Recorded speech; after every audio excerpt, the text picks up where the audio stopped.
I'm Jean Lucas, and on behalf of the Independent Feature Project West, I'd like to welcome you all to the 4th Annual Independent Spirit Awards.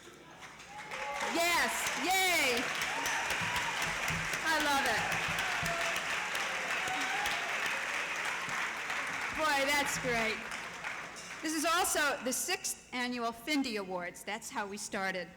And we're so, so happy that all of you can join us here today as we celebrate the uphill battles and the hard-won achievements of all of your colleagues who are today's nominees. Now, as you may have noticed in your program, the IFP West has respectfully dedicated the 1989 awards to John Cassavetes. Yes.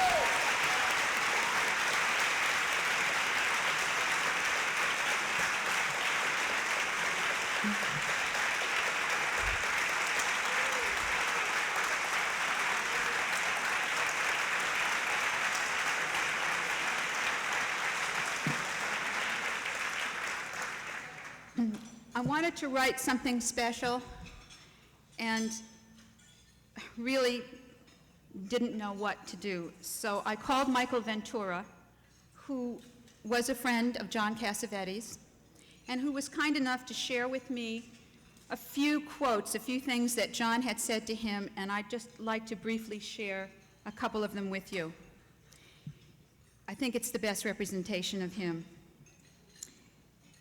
I like to act in films. I like to shoot them. I like to direct them. I like to be around them. I like the feel of it, and that's something I respect a lot. It doesn't make any difference whether it's a crappy film or a good film. Anybody who can make a film I already love. But I feel sorry for them if they don't put any thoughts in it, because then they miss the boat. That was one of the things he said. Another thing was, the only thing that remains constant is the love of what you're doing. And finally, after the onslaught of his illness, John Cassavetes said, "Is life about horror, or is it about the few seconds that you have?" I think we're all going to miss those few seconds we had with John. But thank God we have the legacy of his films. And thank God the independent feature film movement is alive and well, vital, because of the many other wonderful filmmakers that are out there pioneering the same substance, the same thoughts, the same styles that John did, and creating all their own wonderful projects.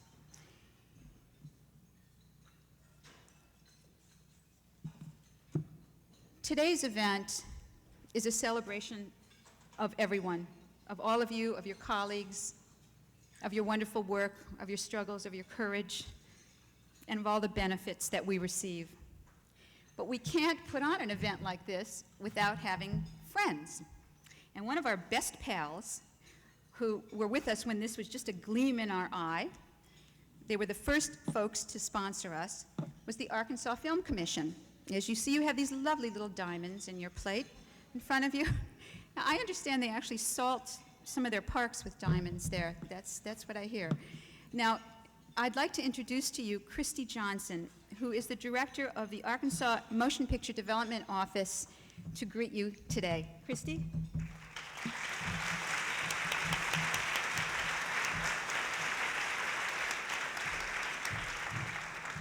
Jeannie said she was going to say something very funny, but as we went over it before, there wasn't anything funny about anything she was going to say.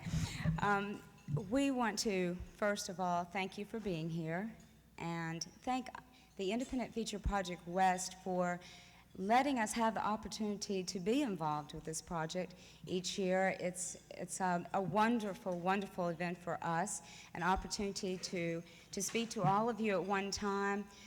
That doesn't happen very often. And a special thanks goes to everyone with IFP West who has worked with us and put up with our timetables and waited on our materials. I would like to have the opportunity to meet each of you individually and hope that I do have that opportunity when you come to Arkansas to shoot your next film. Please take your dominoes with you. They have our phone number on it, and I would like to hear from you. Thank you very much.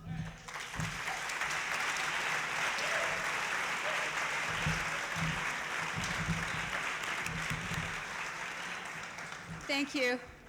A few other notes of thanks here before we proceed. We had an awards committee and a nominating committee that, worked themselves to the bone. They were so generous with their time and energy, and it was a tough job, and they're all listed in your program, and I want to thank them so very much. The volunteers here today, yes, thank you.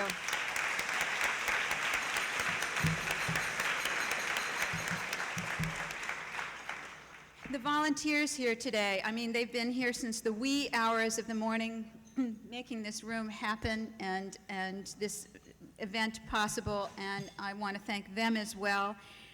Klein and Feldman, our publicists, who, yes.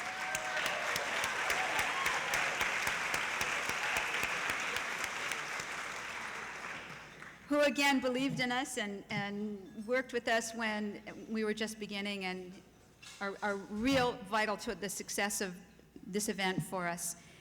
And I'd also like to mention that the sound, which is wonderful, by the way, the folks didn't come on board till after we had our programs printed, and I just want to acknowledge them. It's Bob Ramey and Michelle Cheney LeBlanc of Stage Lights. Thank you very much.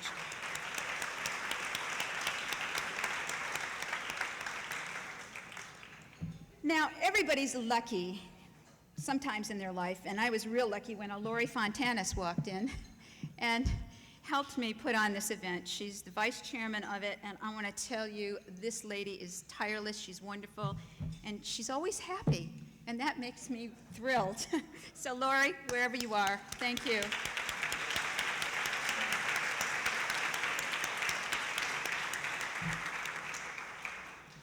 Now, the IFP West has a board of directors that's, in the industry in one fashion or another. We represent a lot of aspects of it, and they all work real hard. We're a hands-on board.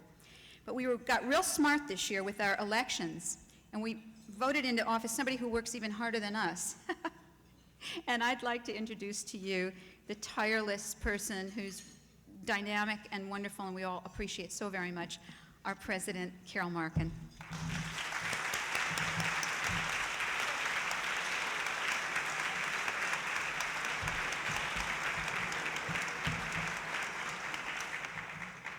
I can equal your introduction. Anyway, thanks for coming. It's really a great turnout, even on Easter weekend. A few weeks ago, the IFP West Board of Directors retreated to the Presbyterian Conference Center in Malibu for a 2-day think session. For people who spend a great deal of their lives on the phone or in meetings, this was not an eagerly anticipated event, believe me. However, at the end of those 16 hours, we all agreed that the experience was invigorating. To start things off, each of us was asked to write down on a 3x5 card why we became involved with IFP, what we thought the group did best, and what we hoped we could achieve. I've brought along 3 responses which I'd like to share with you. I believe that independent feature filmmakers represent the best hope for innovative and provocative filmmaking in America.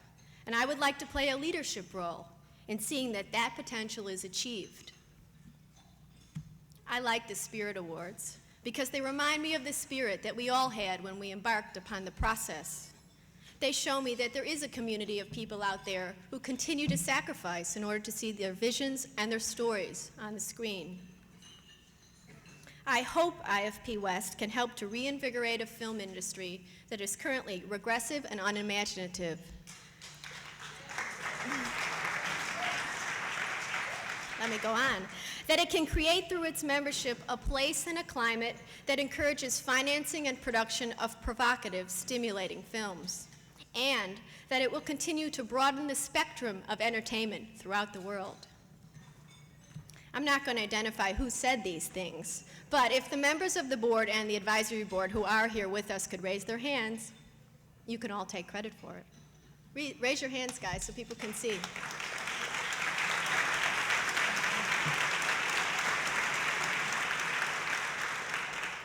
All the board members and the advisory board do put in a lot of labor. Everybody else, memorize their faces. These people are going to be asking you for money and your support. Please be kind to them. It's not just for us. It's for you, too. Today's keynote speaker, Oliver Stone, said once at a previous IFP Awards ceremony that some films get people thrown into jail. He knows that from experience. Other movies get people out of jail. We all know that from experience. I invited Randall Dale Adams here today, but he sent his regrets. And I quote, "Ankle jail, confabs with networks," unquote. But seriously, films can make a difference. And some films that have the potential to make the biggest difference in our lives aren't being seen. Godard was humorously philosophic about this issue. He once took out a news ad which said, "This film has been seen by 3 people, 2 enthusiastic."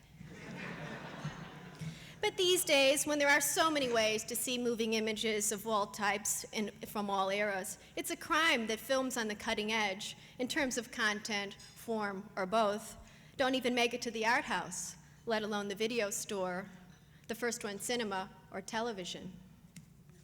IFP West is committed to trying to help independents of all ilks find an audience. It's a tough job, even for 2,000 committed people, but we're working on it.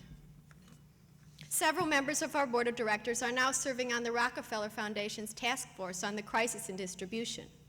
Others are looking for loopholes in the tax laws or within the agencies.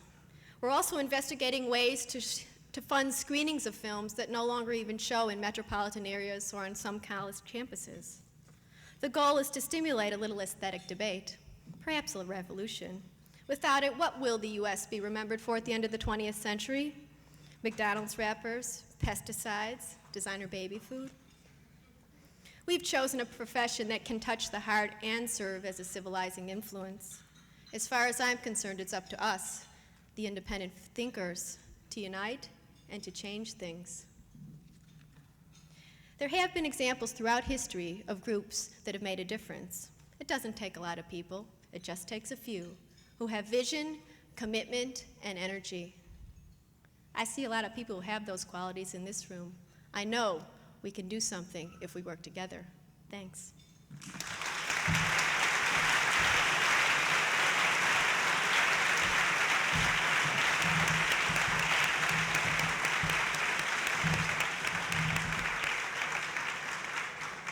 Thank you, Carol. That was wonderful.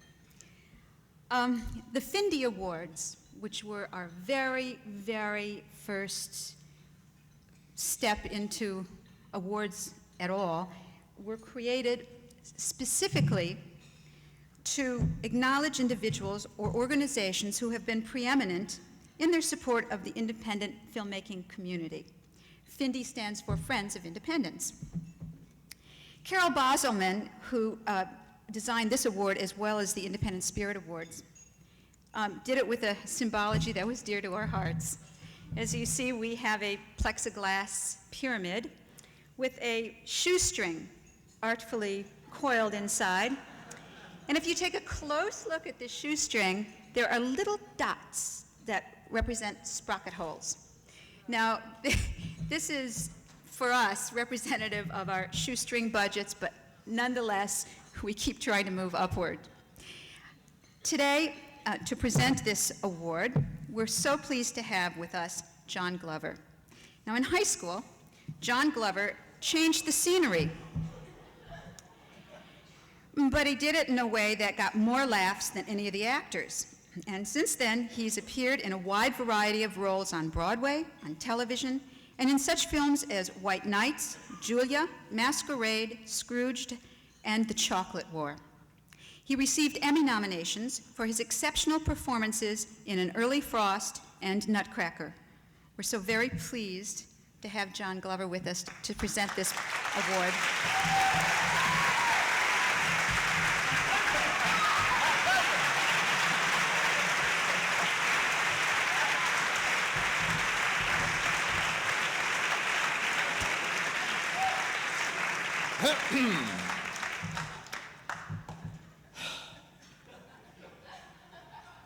Hello. The National Coalition of Independent Public Broadcasting Producers. That's quite a mouthful. Maybe we should call them the NCOIPBP. Pete. This award goes to the National Coalition of Independent Public Broadcasting Producers, who has succeeded in creating this country's first public television service dedicated to broadcasting programs which are innovative, diverse, and take creative risks. This independent production service, like Channel 4 in the United Kingdom, will allow independents to reinvent television.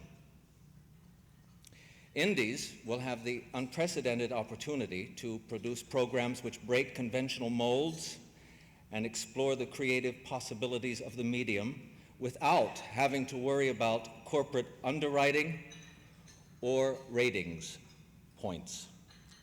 It's like television without ratings. It's like an oxymoron, I guess. Like a jumbo shrimp or a responsible agent. No, but many of us here have eaten the one and employed the other. So.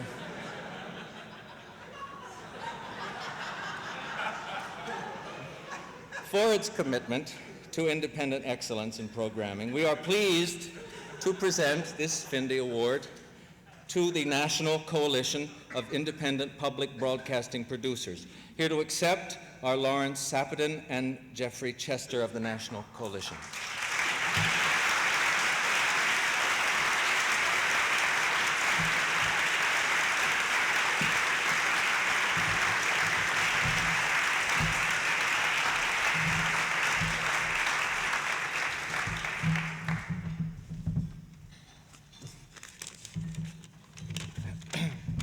Thank you.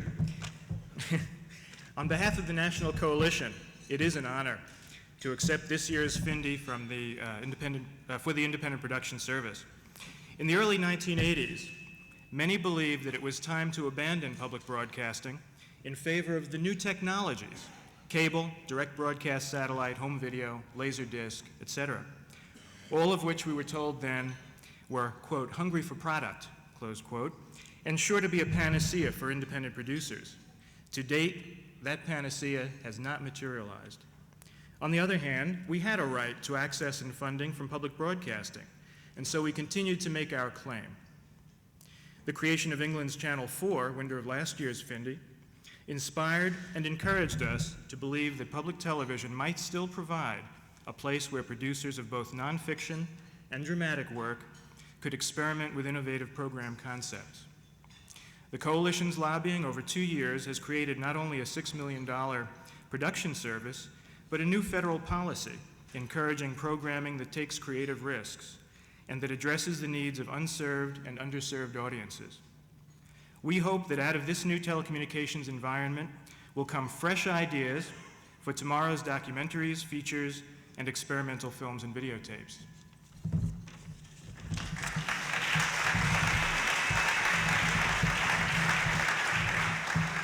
That was Larry Sapedon, who's the executive director of the Association of Independent Video and Filmmakers in New York. And if you know AIVF, they've been really in the forefront of working around the country to do something for independence for over the last 10 years. I'm Jeff. Support of independent producers all over the country. Our support from the Hollywood community was particularly crucial. We are indebted to the International Documentary Association, the Caucus of Producers, Writers, and Directors, Visual Communications, the UCLA Film and Television Archive, and the Independent Feature Project West. We don't have time to single out the many individuals here in LA who were so helpful to us, but I would like to thank Peter Broderick for his hard work and Norman Lear for his endorsement of our efforts. The Coalition is particularly grateful to Congressman Henry Waxman and his staff for their more than a decade of consistent support. I'm also pleased to tell you that because of the Coalition's work in Congress, we were able to increase by $3 million annually the funding which the Corporation for Public Broadcasting gives to the 5 organizations representing America's minority communities within public television. Until now, these organizations were forced to share a paltry $800,000 a year. The Coalition's success in establishing the Independent Production Service, which by the way will begin this October, $18 million over the next 3 years, is only a first step in our work to make public television more committed to the principles of programming innovation and diversity. We ask for your continued support.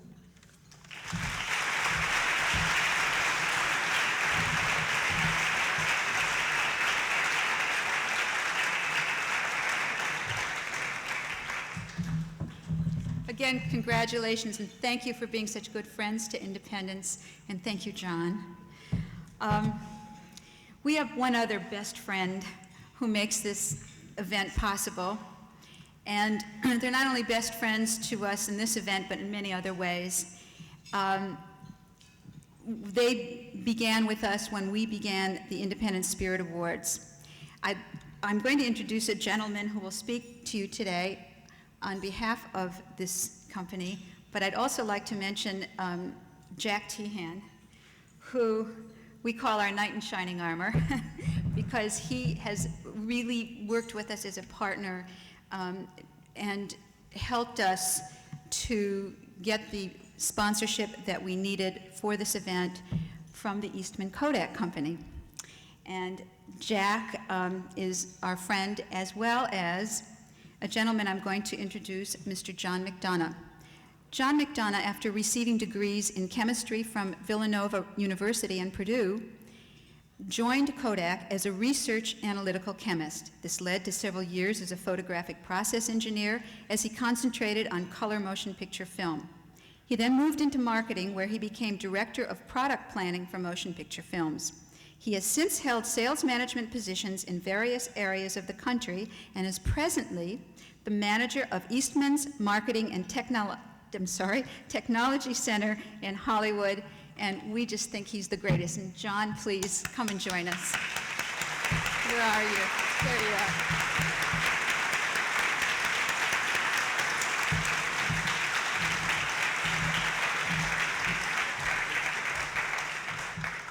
Thanks very much, Gene. I appreciate the biography. I didn't know how you get all that, but I don't understand why I have to give the speech and Jack Tehan gets the commercial. Anyway, Jack Tehan is, our district sales manager here, and he and his staff are the people who really work very closely with independent filmmakers to make Kodak's position, or a supportive position, real. Now, when I was asked to give a few remarks today, I was thinking of it in the context of last year and the year before, where we were at 385 North or Rosalie's, and it was, kind of an intimate gathering of people. And so I said, why don't you just get up and talk? And when I got here today, it just occurred to me that we are in the Blossom Room. And the Blossom Room is where the first Academy Awards were held back in 1928. And during the lunch, one of my table mates, Jim McDowell from Time Incorporated, said, "I see you are addressing us." And all of a sudden it said to me, "Gee, I guess what happens now, instead of 1 minute of supportive remarks, I better give 1 minute of significant supportive remarks." So let me give you 1 minute of significant supportive remarks. And it really is the way I feel about the independent motion picture movement, if you will.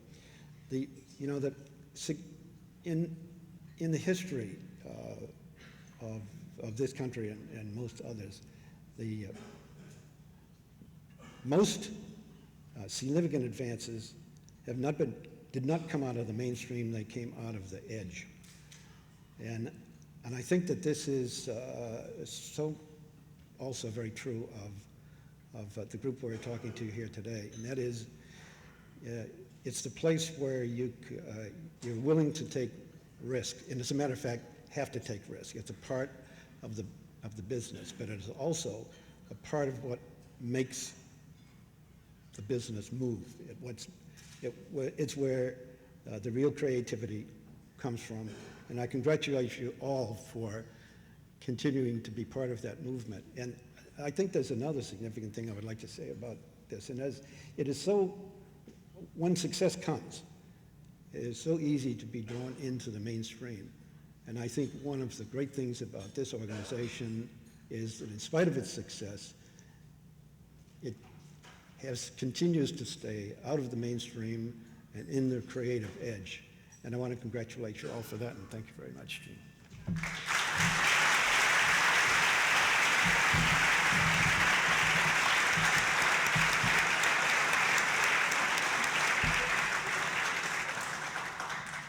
We have some great best friends, I must say. Well, now to the Independent Spirit Awards themselves. We are so thrilled this year to have Buck Henry joining us again. Yes, as our Master of Ceremonies.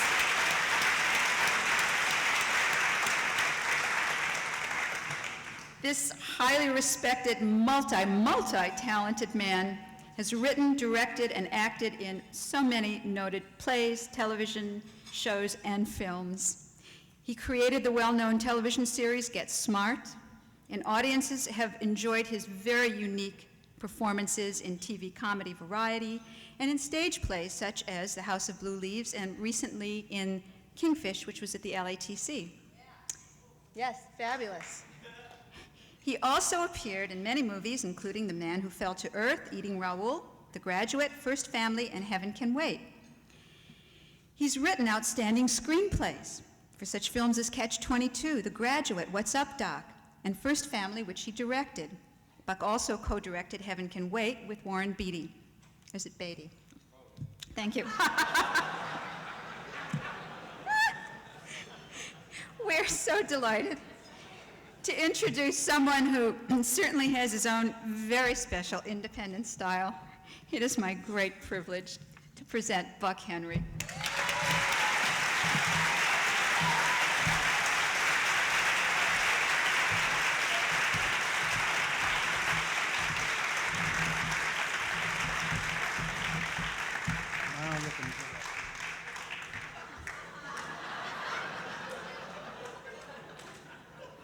Didn't I see you getting on a Pan Am flight? No, never. But seriously, I'm very happy to be here again, and thank you. I want to acknowledge how moved I am at the idea of having a president who's not afraid to dress like a car parker.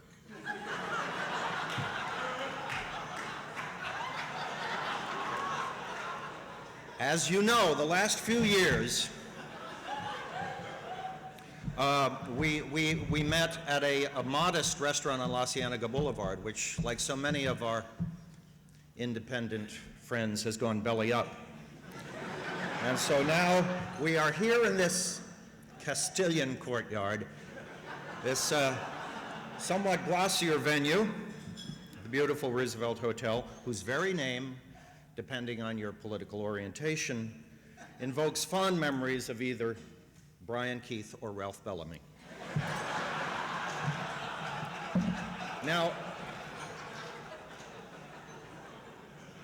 the only part of it that worries me is I'm afraid this means a trend on the part of the IFP toward ever larger and more glamorous halls as it works its way slowly, street by street, year by year, neighborhood by neighborhood, toward the music center or the Shrine Auditorium, where ultimately this once small, happy band will explode into national primetime prominence with an all-star show that will combine the feverish self-promotion of the Emmys, the orgiastic huckstering of the Oscars, and the slap-happy smarminess of the Golden Globes.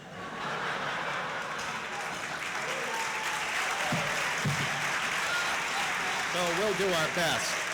Now, in order to ensure a high semantic level for today's events, I have procured from the English department at MIT their latest development in linguistic devices, the Jargon Buster. Specially developed for award ceremonies, this handy instrument acts as a warning in the presence of cliches and stereotypes, deranged metaphors, and invocations to a spurious philosophical authority.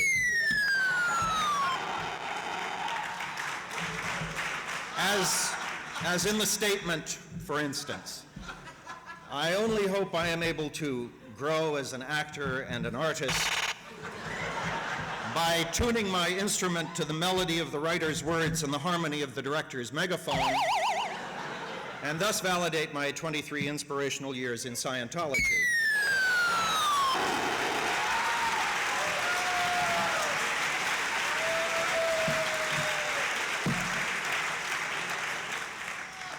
With that in mind, I am very happy to introduce a man who knows what words and images mean.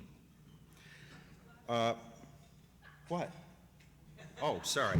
I'm sorry. I've gone out of order. Oh, well, that's all right. I'll make it longer. How badly did he have to go?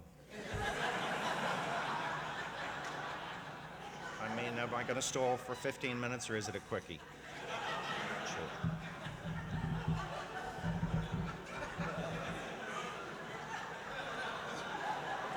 It's sad to be at the mercy of a fine man's mind and bladder. Years ago, I actually used to play tennis with Oliver Stone for a short time because I learned that it was a contact sport.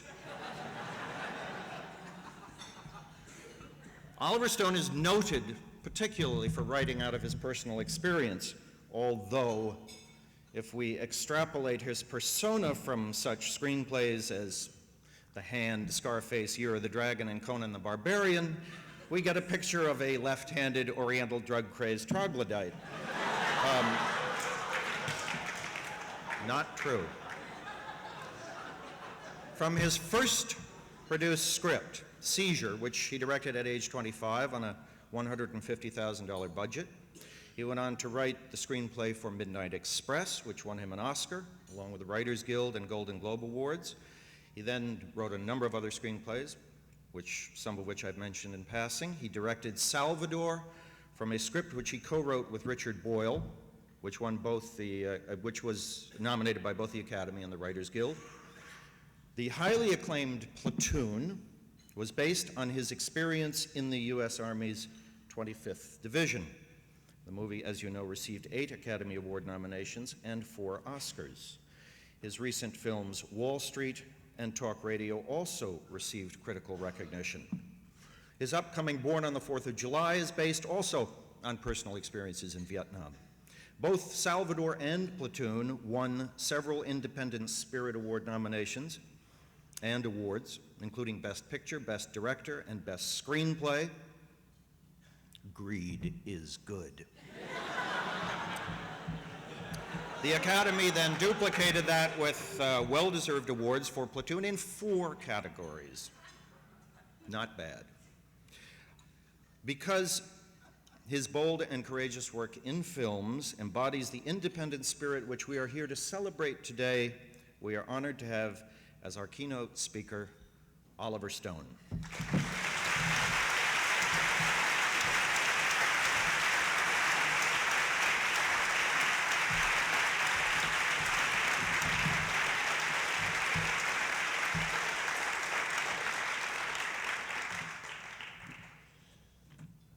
Thank you, Buck.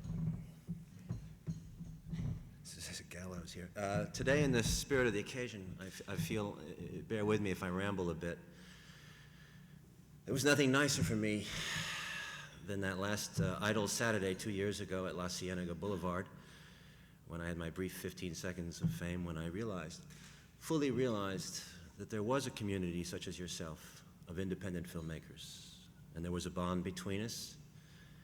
And now the ranks I see have grown, and I sense there is no turning back the breakthrough that occurred around 1985 with that video cassette thing. In fact, then I said we're going into a new golden age, and people looked at me like it was strange. The critics have never agreed with me, and I with them. But I think in 2020, when people look back and see the films we made, they will realize that they were good. And that like rats in some genetic maze, we each made films that made the next filmmaker's film better, which is what happened in the 1930s. There were so many good filmmakers, writers, producers, actors as there are today, that the pressure may have been enormous. It must have been very difficult to make 2-3 pictures a year.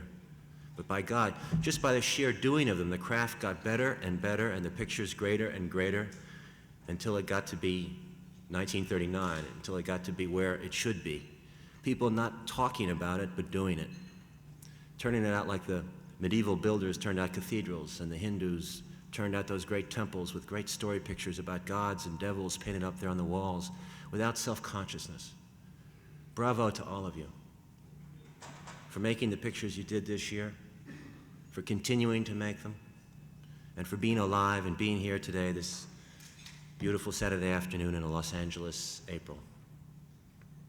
March. Oops.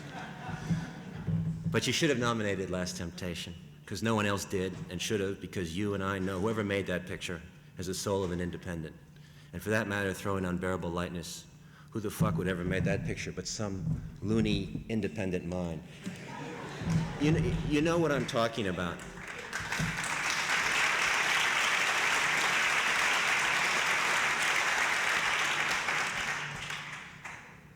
So let's not limit the independent ranks. Independence is a state of mind. Independence walks free everywhere in the world. Independence is spirit without category. Low budget, high budget, label, definition. Stay independent in your thinking. Stay independent in your soul. Emerson said, and it should be the motto of this outfit, if a single man plant himself indomitably on his instincts and there abide, the huge world will come round to him. And God, I know it's true. This life, as most filmmakers say about their own lives and works, has all been but a dream for me. And those little thoughts I had in my 20s may not have seen the light of day then, and many a bitter soup I drank, but they emerged somehow in my late 30s, and they were the same little thoughts I always had, but now they were shared and appreciated by others. But all along they were there. It just took time and luck and tenacity to get out and intersect with the world and find their place. But though I doubted and despaired, I never sold those instincts out. I kept writing them over and over in different forms, and I hope you will do the same. Stick to your soul, and the hell with your egos, and your soul will take you where it has to go, and you along with it. I just finished a picture a month ago, born on the 4th of July. It got so hard at points, I kept saying to myself, inch by motherfucking inch. Became a litany in my head, inch by motherfucking inch. It's an old, priceless infantry thing I learned from Vietnam. No matter how hard it gets, survive. Put your next foot in front of the other, because what other choice really do you have? And if you don't understand the whole, and if you don't think you're going to make it, relax and die well.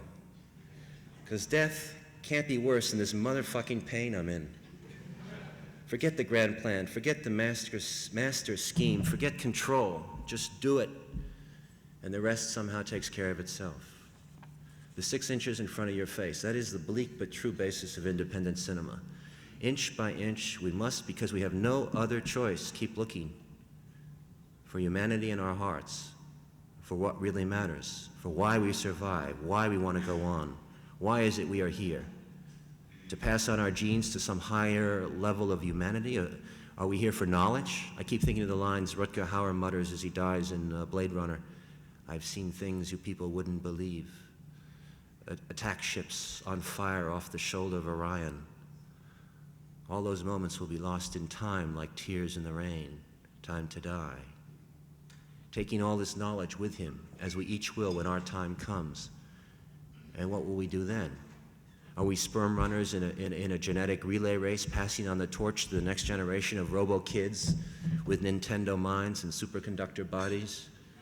Or is there that lost Faustian element of love, of pure love for an Athena, for wisdom, for another person or persons or planet? To refine our capacity for love is possibly the height of humanity. I don't know, I ask. Some would criticize the concept of love as sentimental, inadequate to the demands of a tougher, more polluted, more computerized age coming down hard and fast. And cynicism, as you recognize, is everywhere in our society. In the media that doesn't really care about a subject beyond an onion skin surface, in a system of sound bites, commercials, PR slogans, invented week by week. John Gotti on the cover of People magazine, equivalent in his celebrityhood to any nuclear or Nobel Prize winning scientist. Oliver North, his hero. George Bush standing in Boston Harbor and saying he's for a cleaner environment that week. What difference does it make anymore? We've accepted the lie, being lied to, so that our attitude coarsens. No one really cares. It's a joke. And that system has rendered us, man, more and more insignificant. And the artist is presented as a commercial package, but rarely is he ever listened to, or his dreams are categorized and thus dismissed by categorization as something sentimental, mocked for simplicity, or destroyed in reviews. For doing what? What harm in the movies? Sometimes I look at the movies and I think they are, when all is said and done and all the ideas come, gone, discussed, nothing but a parade of faces across time. Faces we like, hate, grow accustomed to, and want to see again, year by year. What difference does it really make? What film Melanie Griffith or Mel Gibson do next? I wonder. Well, it does, I guess, but you know what I mean. If they fall, other similar archetypes will replace them. I think we just want to look at those faces because we like those faces. We like their behavior, their attitude, their parallel human beingness. I think it might be that simple. Indian, Chinese, American movies, people want to see faces. And the face is what lights the glow in the hearts of the audience, makes them believe again in being human, in traversing the odds, in getting up in the morning and making it through the day. And in being human like that, we come back to the soul strength of cinema, people. Because man wants to believe in man, woman in woman, people in people. And in a world where the systems are crushing us, where our leaders mouth hypocrisies and lies each day, where politics is a lie, where media distorts the truth, where centralization, big government, big business is constantly, fascistically pushing, gaining each day on the individual, and has wiped out so much of the human spirit in this century. People are the one recurrent hope we have, that day by day in the Calcuttas and Manhattans of the world, you get up and you get through the day inch by motherfucking inch, and by making it, you win.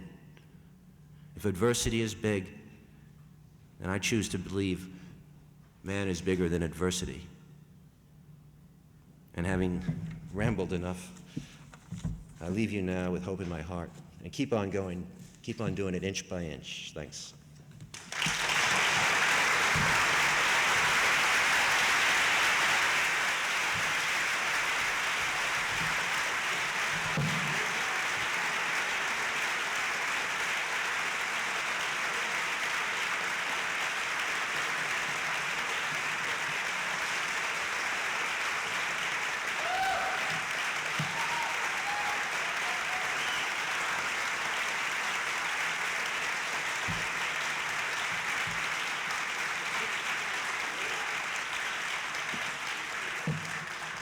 Can't you just say what you think? Thank you. Oliver and the Family Stone.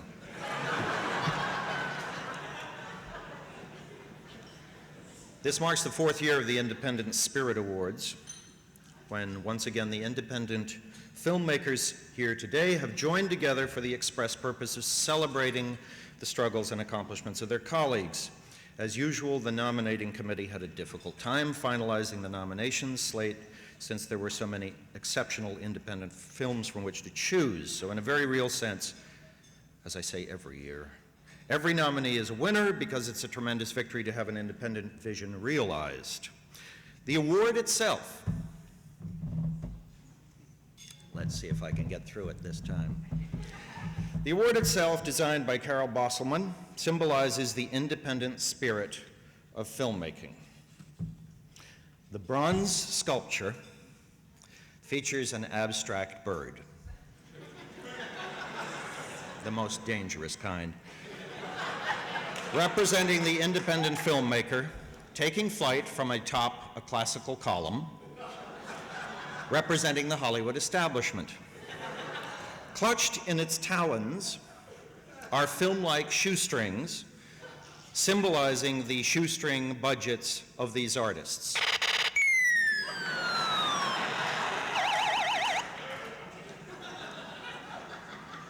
It is not true that this was designed as an in-scale model from something removed during Alan Carr's bypass. But seriously, the ballots were tabulated by Rich Ruvelson, Bonnie Lehman, and Tom Wendler of Arthur Young and Company, and the results were smuggled out of William Morris in Fawn Hall's underwear. And so we will move to the first awards, which are for Best Cinematography and Best Screenplay. When Kelly Lynch was a drama student in New York, she got into the same elevator with the head of the elite modeling agency. Oddly enough, this is the same way I started. Although I got a felony rap from it, she became a highly successful model. But Kelly quickly returned to her first love, acting, and since then she has received recognition for her performances in films such as Bright Lights, Big City, Cocktail, and will soon be seen in Roadhouse and Drugstore Cowboy. Kelly Lynch.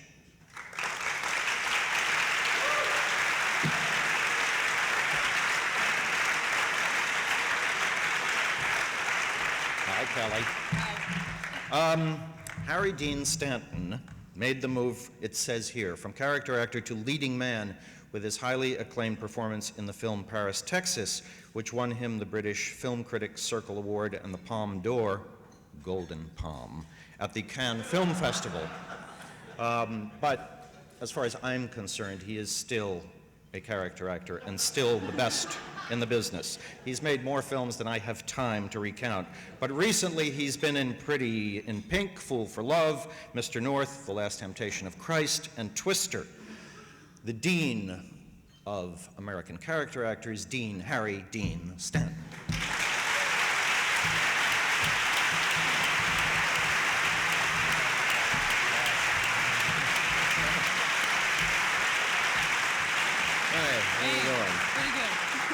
It's great to have a stand-up comedian do the speaking today. Sure is. Well, I'm happy to be here. I was the only person I didn't know as far as all the presenters were. I'm very pleased to be part of this, having made 2 independent films last year. The cinematographer creatively assembles images into a new existence. His very special signature evolves as the film progresses from shot to shot. For their unique expressions of visual excellence, the nominees for Best Cinematographer are... That's my line. She just read part of my lines. I just have a few lines here. For their unique expressions of visual excellence. But by the way, I can play leads too, Buck.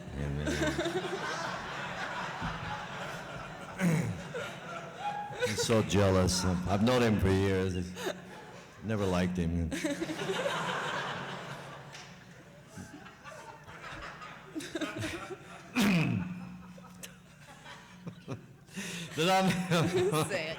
it. The nominees for Best Cinematographer are, we don't want to turn this into a whole travesty here. This is serious. Gregory M. Cummins, Patty Rocks.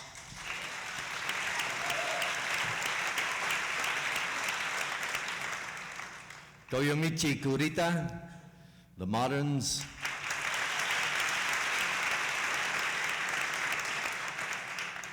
Robert Richardson, Talk Radio.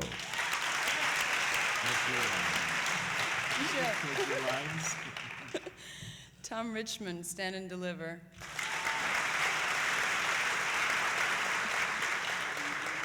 Sven Nykvist, The Unbearable Lightness of Being. I get to read this one. Jesus Christ. And the winner is Sven Nykvist, The Unbearable Lightness of Being.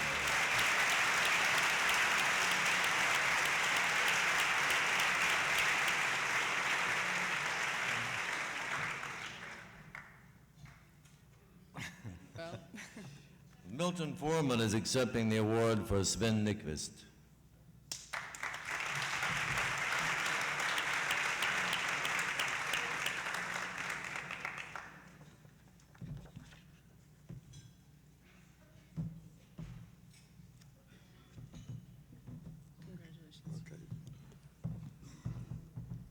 I spoke to Sven Nykvist last night about these awards. And remember, he's a Swede. He's not an American cinematographer. And he asked me first to apologize that he could not be here today. The reason is he's in the middle of shooting a film for Woody Allen, and they were supposed to finish this morning. However, Woody Allen wants to do reshooting on Monday morning, so he won't be here until Monday evening. However, he wanted to express that he wants to give you a feeling about how he feels about American independent production as a Swede.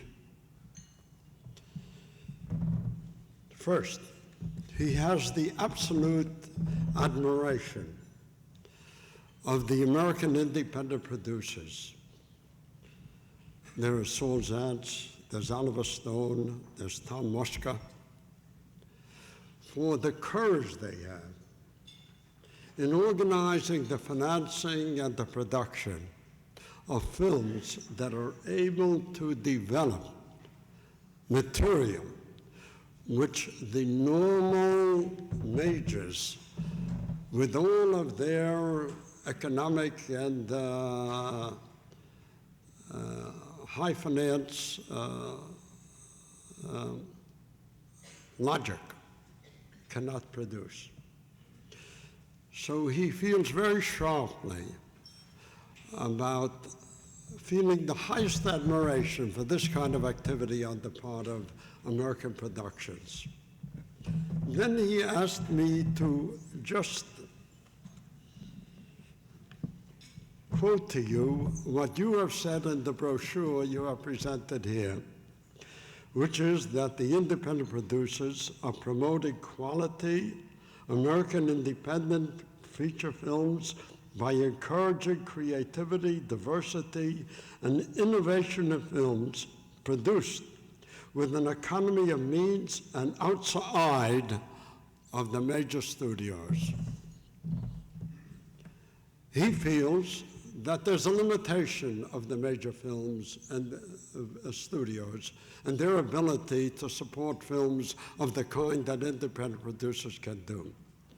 And therefore, if there's anything that inspires him to participate in this kind of activity, is to be of support to the extension of American film production, which not only is used for American production and American exhibition, but also particularly for international exhibition, which is the most popular of all of the viewers, by the viewers in the world of the today. So he thanks you, and he appreciates this award.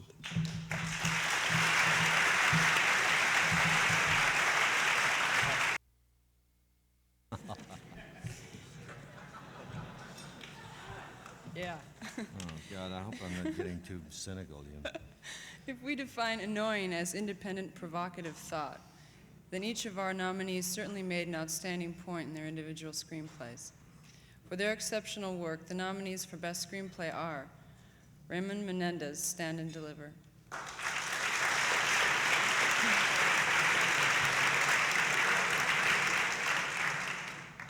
David Burton Morris, Chris Mulkey, John Jenkins, and Karen Landry for Patty Rocks;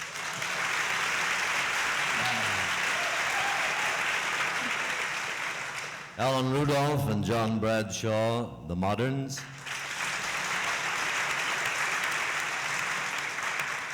John Patrick Shanley, Five Corners;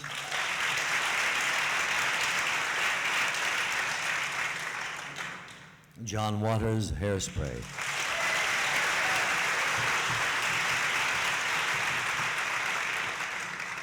And the winner is Ramón Menéndez and Tom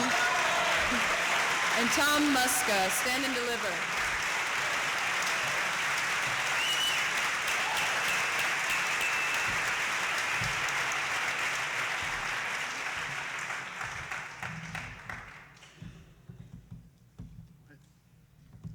Hi, I'm Tom Musca. I wrote it too. Before Jaime Escalante was the subject of a presidential debate, and before he was the subject of a book, and before he was the subject of a play, and before he was the subject of a movie, he was the subject of a screenplay that Ramón and I wrote, and its ideas and themes were much bigger than two writers sitting in a room arguing, do we show people on the first test or the second test? So thank you very much for this award.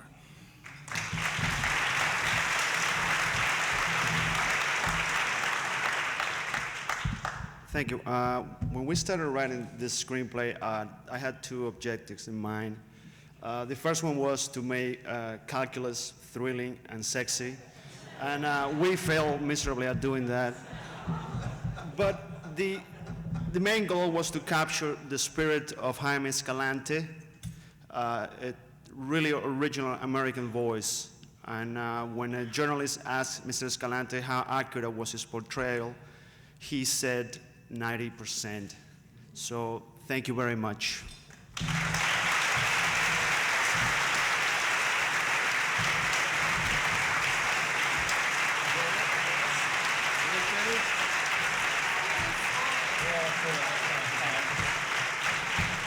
Congratulations.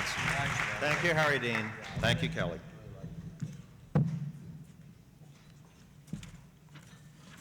Two more presenters for two more awards. Winona Ryder's screen acting debut was as the lovesick teenager in the film Lucas. After starring in Square Dance, film audiences saw her go from the supernatural comedy Beetlejuice to the nostalgic drama 1969. She's currently in the soon-to-be-released Heathers and will be seen later this year in Great Balls of Fire, not the Warren Beatty autobiography. Winona Ryder.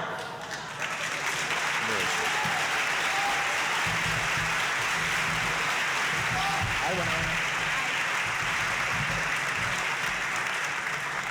Keanu Reeves has often been described as a young star of tomorrow. Well, that can't go on forever, can it? Keanu earned this reputation thanks to a series of fine performances in such films as last year's Independent Spirit award-winning River's Edge, Permanent Record, this year's highly successful Bill and Ted's Excellent Adventure, and the Academy Award-nominated Dangerous Liaisons. Liaisons Dangereuses. Keanu Reeves.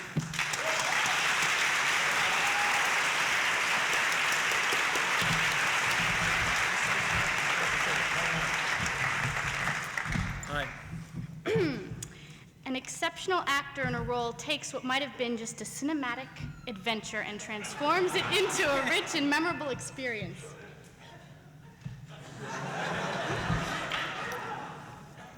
For their inspiring work in an American independent film, the nominees for Best Supporting Actor are Ernest Borgnine, Spike Bensonhurst,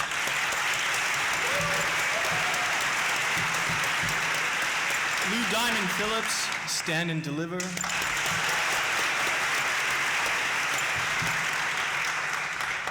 Divine for Hairspray.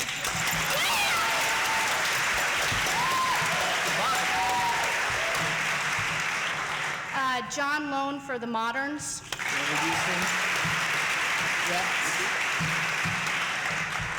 And John Turturro for Five Corners.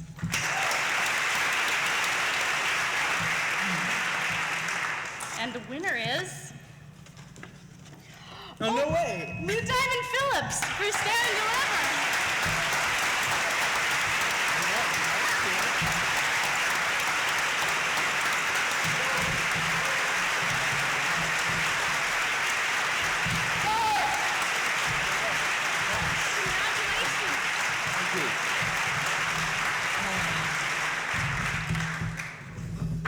I get a card. I had to go to the bathroom, but I didn't dare. Oh, sorry. It's okay. Wow. So a lot of people think, I'd like to thank, first of all, of course, and they've already been honored, Ramón Menéndez and Tom Musca, not only for the brilliant script, but for their brilliant guidance throughout making this picture. when nerves ran a little short a lot of times. Would very much like to thank my wife, Julie Cipher, who was an AD on that shoot, worked a lot harder than I did. We met on an independent film in Texas when she was pulling electrical cable through Kalman, where I knew I was in love. Very much like to thank the ensemble of young actors who portrayed the students. I would like to thank Jaime Escalante, who lives the courage and the spirit and the love and the passion that we were able to capture a little bit of in this film.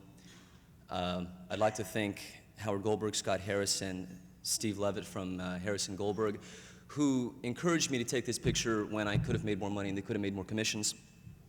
And last of all, I have a great deal of thanks for Mr. Edward James Olmos, whose brilliant performance and transformation was not all that there was to this movie. The fact that he was a leader and a guide and a touchstone and a supporter and a creator who brought this character from the streets of East LA to the screen, we will never, ever be able to repay. He gave me my performance.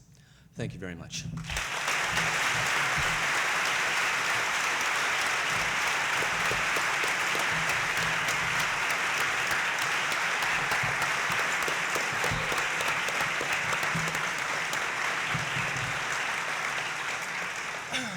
Get your finger on the button, Buck. For centuries, alchemists have been combining elements trying to make gold. But we all know the secret formula: a gifted actress in the right role. For their most excellent and valuable performances in an American independent film, the nominees: Bonnie Bedelia for The Prince of Pennsylvania.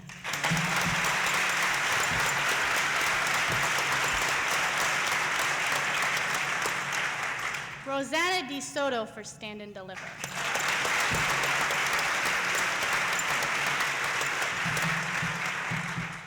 Debbie Harry for Hairspray. Amy Madigan, Prince of Pennsylvania.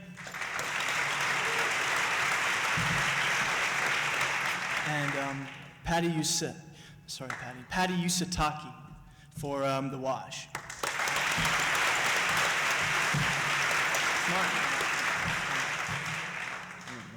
And the winner is Rosana Di Soto for Stand and Deliver.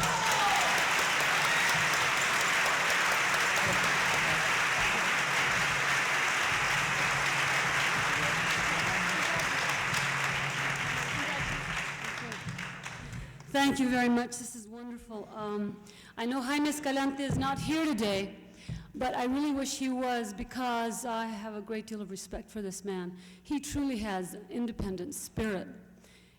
He truly is an American in the sense of the word that I admire most.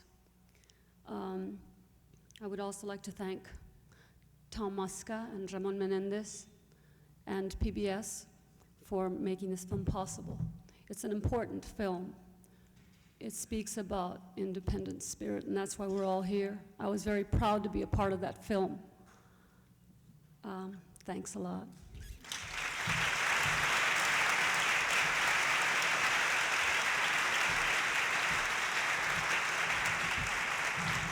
Congratulations, Lou. Congratulations, Rosanna. Thank you, Winona Kinu. I stayed at the Winona Kinu once in Hawaii. I know.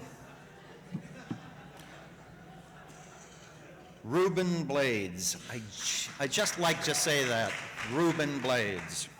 Not the world's deadliest sandwich, as you know, but a remarkable performer. Incidentally, on HBO this month, if you haven't seen Dead Man Out, you better see it. It's an incredible film.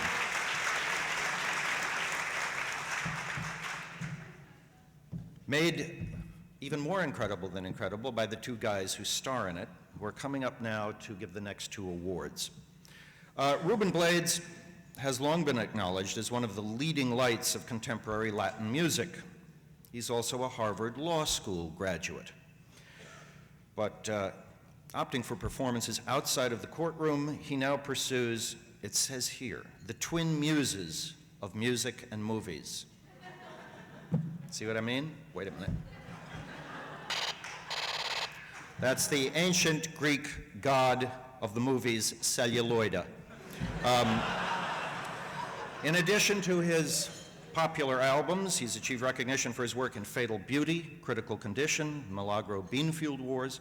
Recently, he appeared in Waiting for Salazar and, of course, in the critically acclaimed HBO production Dead Man Out. Ruben Blades. Nice, pal. Danny Glover, as you know, no relation to John, a respected actor of many motion pictures, achieved special recognition from audiences and critics alike for the roles he created in Places in the Heart, Silverado, and The Color Purple.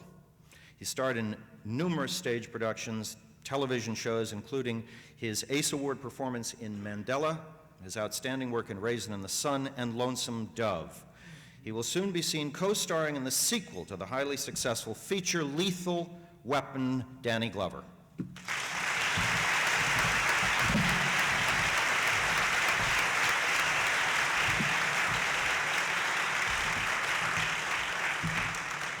How are you? Yeah. If we like. Yeah, if we like.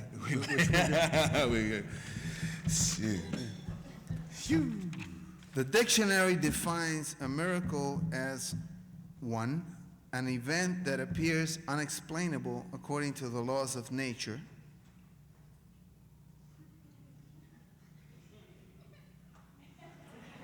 Dan Quayle.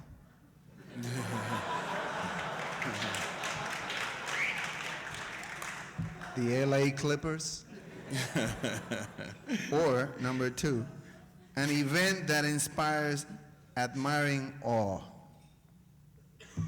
In other words, a first feature film, which is definitely an amazing feat. It is. Especially if it's a film of outstanding quality. Right. For their best first miracle, the nominees are Border Radio, Allison Anders, Dean Lent, and Kurt Voss.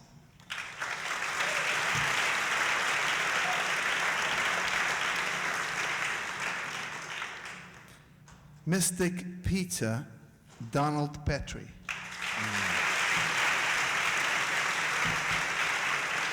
Prince of Pennsylvania, Ron Neisweiner.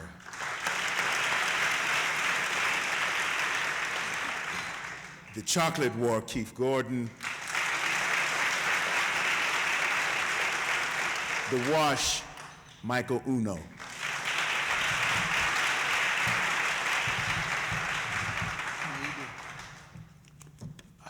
Danny opens the envelope, announces the winner.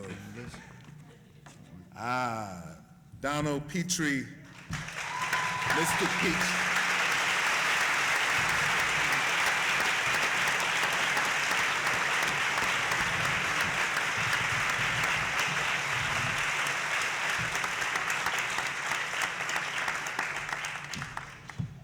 Pleasure.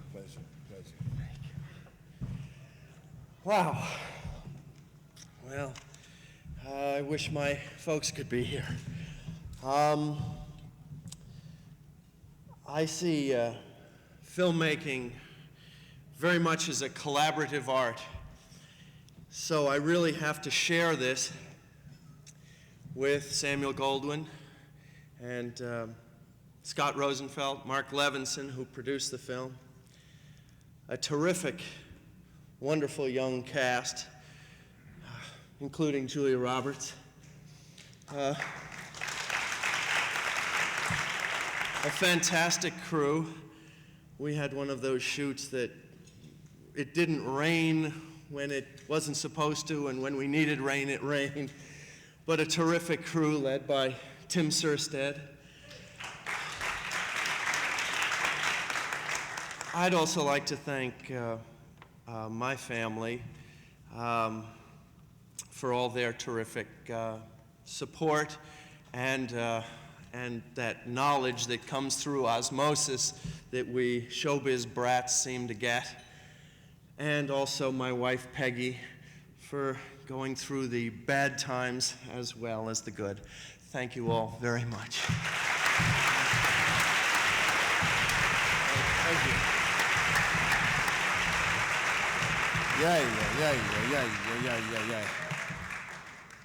Okay. As the story goes. Without hesitation. Oh, I'm sorry. What am I? As the story goes, that was not Danny Glover doing Mr. in Color Purple, but John Glover in blackface. As the story goes, someone once said to Jean-Louis Godard, surely you agree, Monsieur Godard, that film should have a beginning, a middle, and an end. Without hesitation, very promptly, Godard replied, yes, but not necessarily in that order.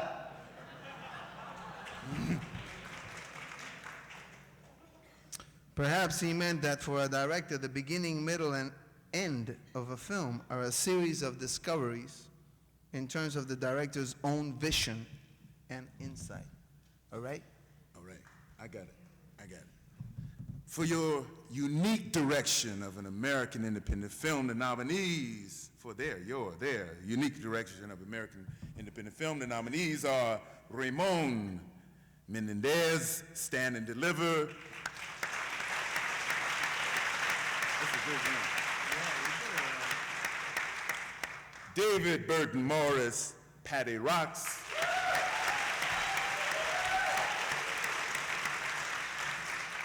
Errol Morris, The Thin Blue Line. Oliver Stone, Talk Radio.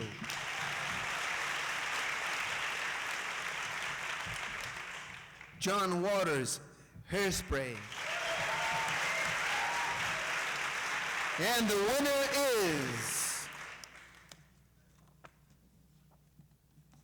Come on, make it slow. Ramón Menéndez, Stand and Deliver.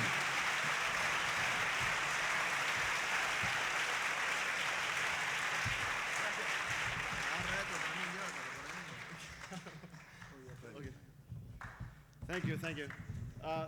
This really feels like a reunion more than an award ceremony. I have many friends here for Stand and Deliver, film school mates, Michael Uno, Winona Ryder, Bob Richardson, the Salvador table is here. And what comes to mind is an old African proverb that says, a single tree does not make a forest. I'd like to thank my partner, Tom Musca, producer and co-writer of Stand and Deliver. I'd like to thank the actors, Edward James Olmos, Lou Diamond Phillips, Rosana de Soto, Andy Garcia. And I'd like to thank my buddies from film school, the cinematographer, Tom Richmond, and the editor, Nancy Richardson, the composer, Craig Safan, who saved my life during the retest. And I'd like to thank my wife, Sega Seabra, who was a customer on the film, and she had to put up with me on the set and back home.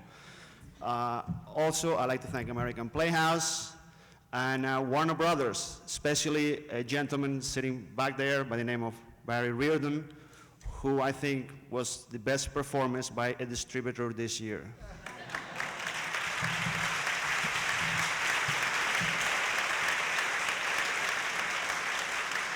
And I'd like to thank Uncle Oliver Stone, the big daddy of the independent filmmakers, for being here. I serve as Oliver's assistant director in the film Salvador, and I learned a lot in that film. And Oliver, may you continue to make controversial films, inch by motherfucking inch.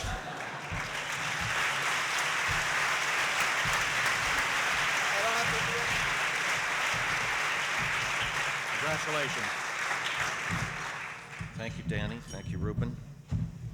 Incidentally, I once had lunch with Jean-Luc Godard, and the waiter said, perhaps you'd like the salad, the main course, and the dessert, and Jean-Luc said, yes, but not necessarily in that order.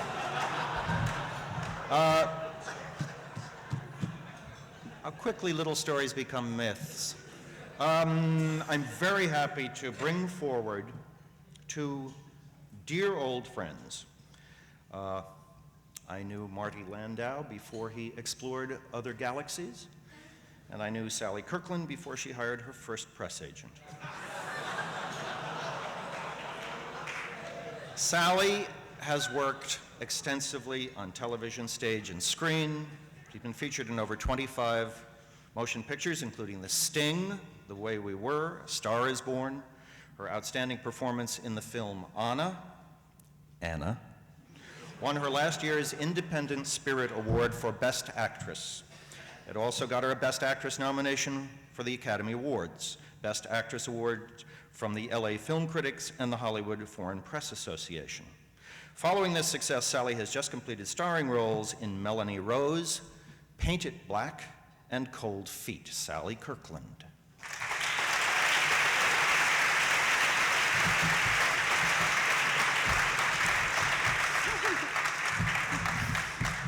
Marty Landau is a highly respected veteran actor of the theater, television, and over 50 feature films, twice as many as Sally, including next month's new Woody Allen film, which he's just completed. For over a quarter of a century, he has been a director and teacher and is currently executive director of the Actors Studio, a post he shares with film directors Mark Rydell and Sidney Pollack. Among his many awards and citations, Martin Landau has 3 Emmy nominations, is the recipient of the Hollywood Foreign Press Golden Globe Award. This year he received an Oscar nomination for his exceptional performance in Tucker, the man, the car, the movie. Martin Landau.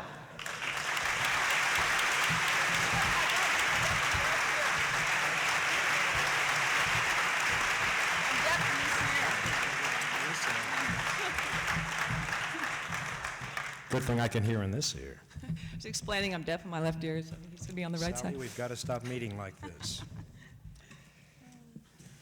The human imagination is a priceless resource. And when we see it expressed in an outstanding performance, we share in the artist's creative riches and ingenuity. For their exquisite performance in an American independent film, the nominees are Eric Bogosian, Talk Radio.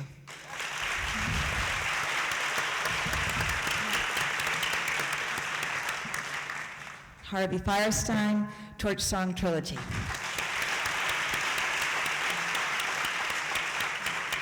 Chris Mulcahy, Patty Rocks.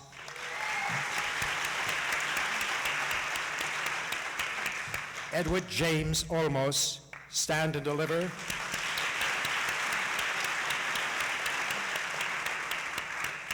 James Woods, The Boost.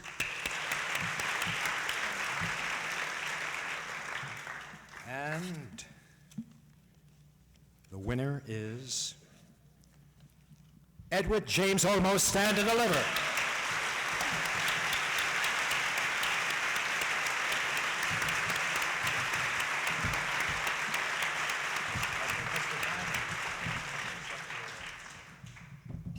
Mr. Diamond will accept the award. Grew the mustache so I'd look like Eddie. I know that Eddie would be extremely honored by this award. When all of this talk about awards started after the release of Stand and Deliver, I asked Eddie what he thought about it.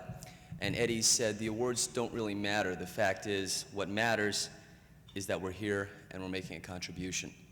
That can be said of Jaime Escalante and it can be said of Edward James Olmos. His contribution I can never really describe to you. I know Eddie would be very honored, especially that this is an independent award from a man who, to me, embodies the independent spirit. Thank you.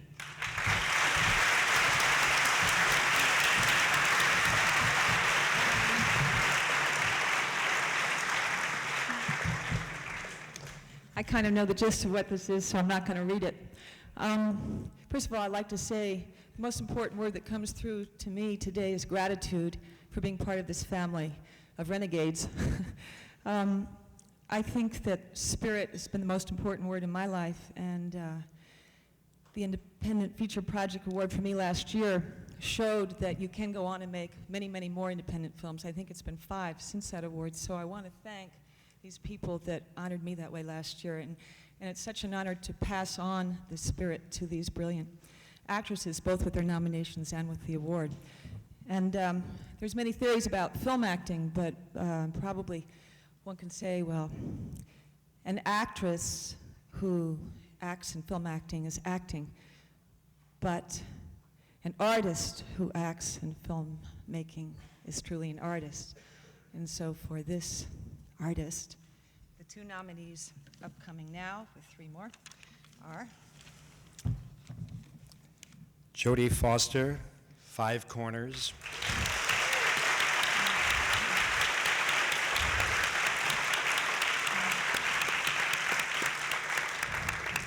Ricky Lake, Hairspray.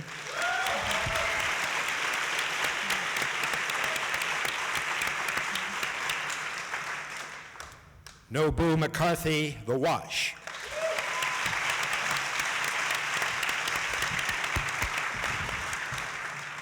Julia Roberts, Mystic Pizza.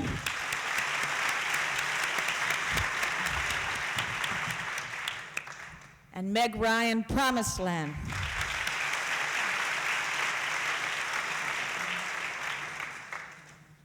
The winner is Jodie Foster, Five Corners.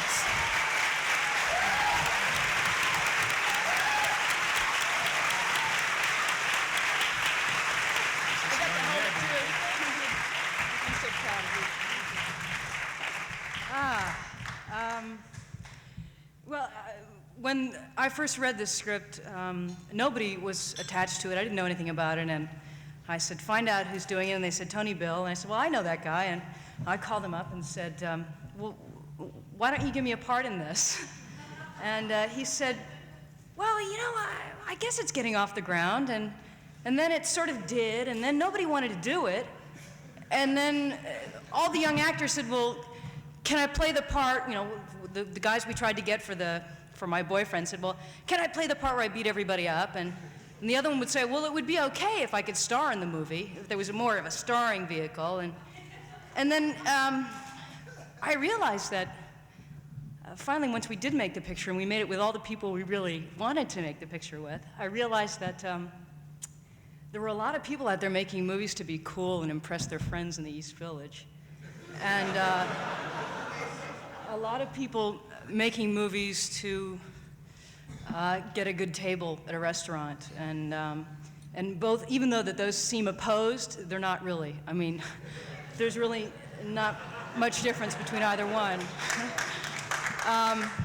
And the reason I make movies, and I've made movies for 20-some years, is because I love them, and because that's what I do. And I'm very grateful to be able to do what I do, which is be moved and move other people. Thank you.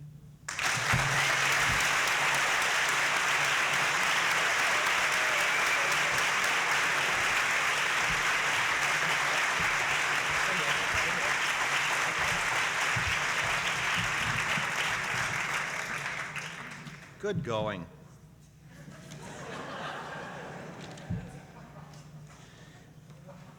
Our final two awards are for Best Foreign Film and Best Feature. And here to assist me in this presentation, once again, Kelly Lynch.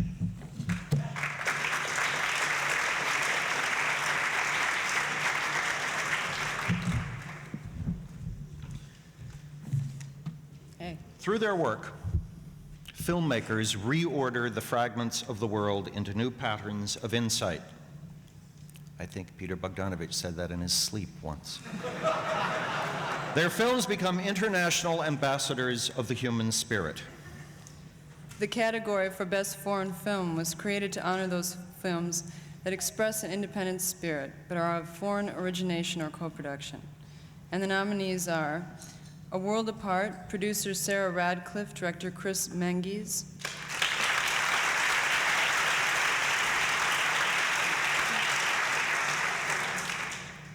Baghdad Cafe, producers Percy and Eleanor Adlon, director Percy Adlon.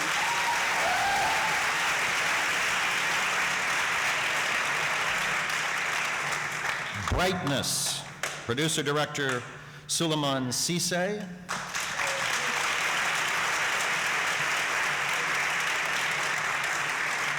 The Kitchen Toto, producer Ann Skinner, director Harry Hook.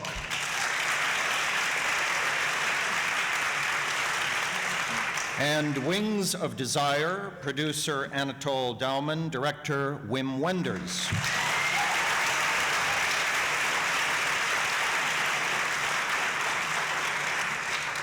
And the winner is Wings of Desire, Anatole Dauman, producer, Wim Wenders, director.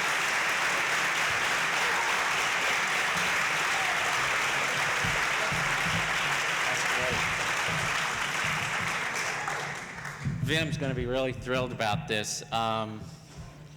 He is in Berlin. He wishes he could be here. He's in pre-production on his next film. He sends word that only recently has he realized that there are angels on the streets of Los Angeles. And he's really thrilled about it. And Wings of Desire next month is going to be playing a full year in New York. And he is very proud of that, too. So he sends you his best.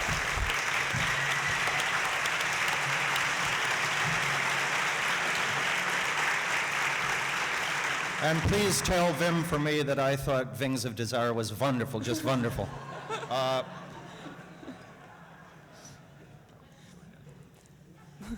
Once a cinematic vision is conceived, a film lurches from crisis to crisis during its growth and development. Throughout those formative stages, the film needs nurturing as well as the freedom to make its own unique statement. If a film achieves individual excellence, it's often due to the efforts of a producer who has championed the collaborative ideals and energies of the creative team. For their very special examples of cinematic excellence, the nominees for Best Feature are Hairspray, producer Rachel Talalay.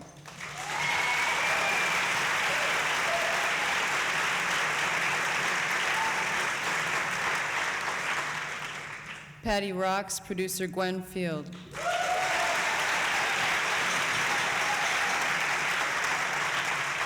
Stand and Deliver, producer Tom Musca.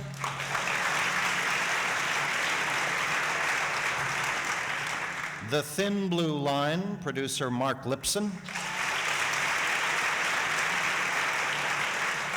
And Torch Song Trilogy, producer Howard Gottfried.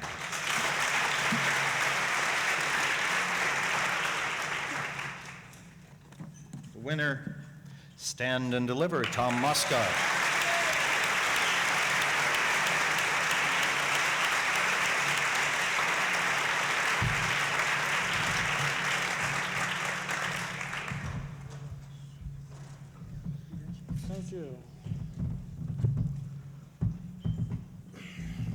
We won a lot of awards today, but frankly, Stand and Deliver was a film that's hard to dislike. A group of Latino kids taking a math test twice, it pulls on the heartstrings. And I'd like to take a second and discuss some of the other films that were nominated. For instance, Hairspray. If I hadn't seen John Waters' Pink Flamingos a decade ago, I probably wouldn't be here today. And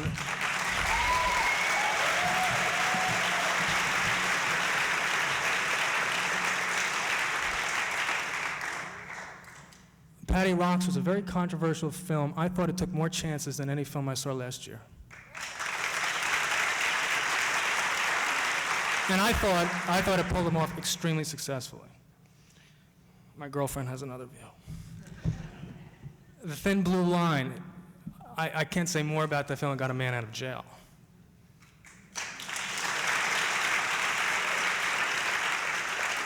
And the fact that Torch Song Trilogy is being done when people are afraid to go into public bathrooms, I think that's an incredible tribute to those people who made that film.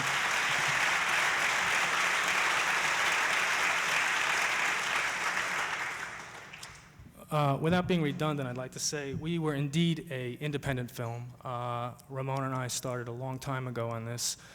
We literally at one time didn't have the dollar in our pocket to give Jaime Escalante to option the rights to his life story. We were hard-up boys, and like a lot of people, we were just doing whatever we could to keep going.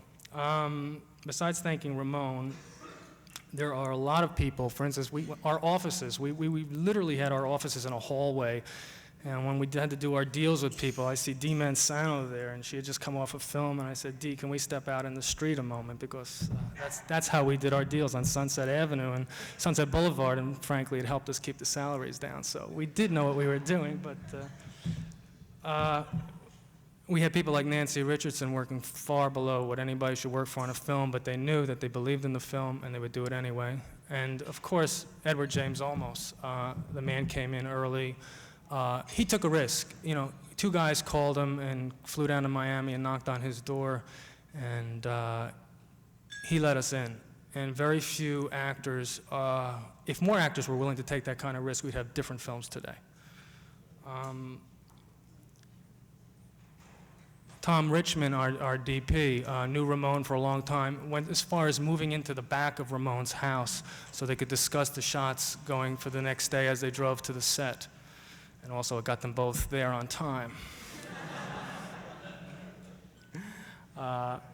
Who am I missing? I'm sure Zekas Abra, who did costumes, there's a lot of research to do a film like this properly, I think, where there isn't a lot of action or narrative.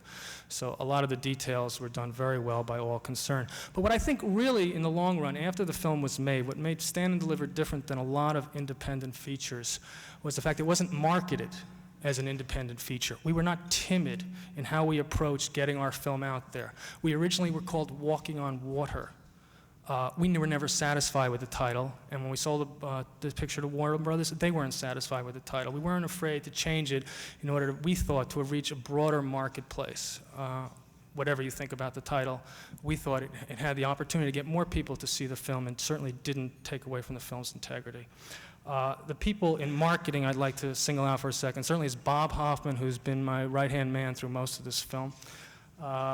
He did a fabulous job. He has two friends there, Louis Reyes and Danny Harrow, who the kind of people that before anybody heard about this film got on the telephone and said, called the superintendent of schools in Santa Fe and said, we have a film that Eddie Olmos is in. It's about a Latino teacher and the kids take a math test and you should be interested. We created word of mouth. We worked very hard. We worked as hard in distribution on this film as we did in production. That's saying a lot. And also Charlotte G., who I don't see there right now, but Charlotte G. was our head of publicity for Warner Brothers, who made this a special case, and of course Barry Reardon. So from the bottom of my heart, thank you for being most generous, and we hope to see you again some other time.